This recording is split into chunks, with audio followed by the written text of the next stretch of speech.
Bonjour, je suis Thomas Bidegain. Je suis scénariste et réalisateur parfois. Et je viens vous parler de Suddenly.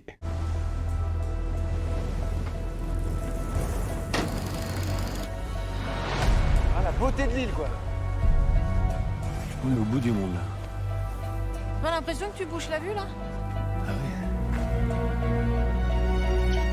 C'est l'histoire d'un couple sur une île déserte. L'idée, c'est de prendre le couple au sérieux et de prendre l'île déserte au sérieux. La survie, le film de survie, c'est un film de genre. Dès le départ, je me suis dit, tiens, il y a quelque chose de formidable de pouvoir traiter à la fois le couple de façon très intime et la survie et l'aventure dans quelque chose de très large. C'est un film de genre et ce qu'il y a de démocratique dans le genre, c'est que tout le monde va monter dans le train.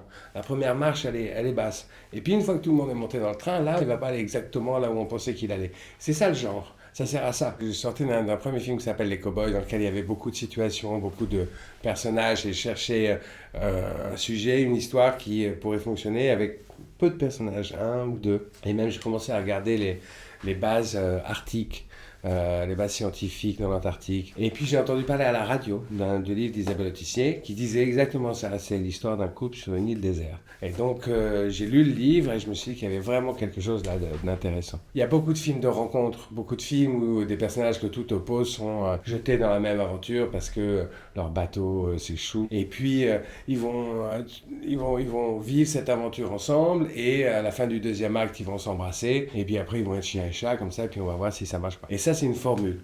Et cette formule-là, on l'a vu souvent. Par contre, l'histoire d'un couple qui préexiste au récit, ça c'est plus rare. Et il y a quelque chose peut-être d'un peu plus mûr ou de plus adulte, quand on a mon âge en tout cas, c'est comment est-ce qu'on peut réaimer les personnes avec qui on est, comment est-ce qu'on peut s'engager à nouveau sur des nouvelles bases et faire vivre un couple. L'épreuve qu'ils sont en train de vivre va les obliger à regarder l'autre d'une façon différente. Ouais, ça va vers nous.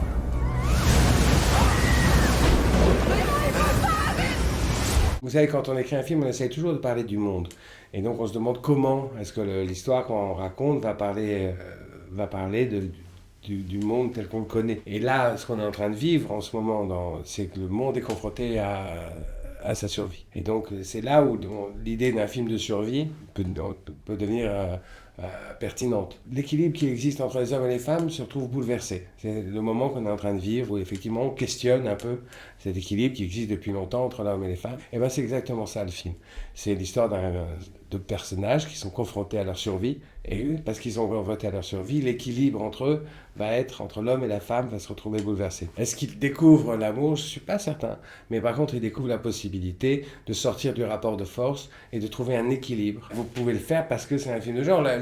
L'histoire de ce couple aurait pu se passer entre le salon et la cuisine d'un appartement haussmannien. Nothing takes place but the place. Rien n'a lieu sauf le lieu. C'est ça la règle du cinéma. L'histoire se déroule au sud du Chili, quelque part proche des côtes de l'Antarctique. Là, et donc j'ai cherché des décors qui ressemblaient à cette île. Et donc c'est des décors extrêmement minéraux. Il n'y a pas de nature, il n'y a pas d'arbres, il n'y a pas de buissons. Et c'est en Islande qu'on a trouvé un décor qui soit absolument minéral. Et donc ça donne des décors qu'on n'a pas l'habitude de voir, des lumières aussi qu'on n'a pas l'habitude de voir, des paysages comme ça qui sont faits de rocailles et qui ont une qualité un peu lunaire. Martienne. On avait beaucoup de chance parce que le tournage, évidemment, c'est pas confortable de tourner. La météo était pas toujours clémente. Mais je voulais, et je pense que c'est une bonne décision que j'ai prise dès le début, on me disait on va tourner dans des endroits où les acteurs, tous les jours, vont se dire waouh. C'est ce que vivent aussi les personnages du film. Ils sont dans un endroit qui est merveilleux, extraordinaire, loin de tout, et en même temps extrêmement dangereux et menaçant.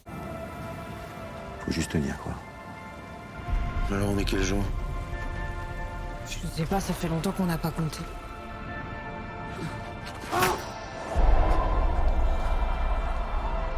C'est toujours difficile de constituer un couple parce qu'on n'est jamais sûr de ce qui va se passer, de la mécanique qui va se mettre en place entre les deux. Gilles a été le premier à dire oui, puis ensuite Mélanie nous a rejoints. Ils n'avaient jamais tourné ensemble, mais dès la première lecture, il y avait quelque chose de saisissant parce qu'effectivement, il faut qu'il y ait une chimie entre eux parce que c'est un couple, le couple préexiste au récit. Tout le monde adore Gilles. Et Gilles, il est prêt à beaucoup, faire beaucoup de choses pour être aimé, il a envie, il y a une empathie immédiate avec Gilles.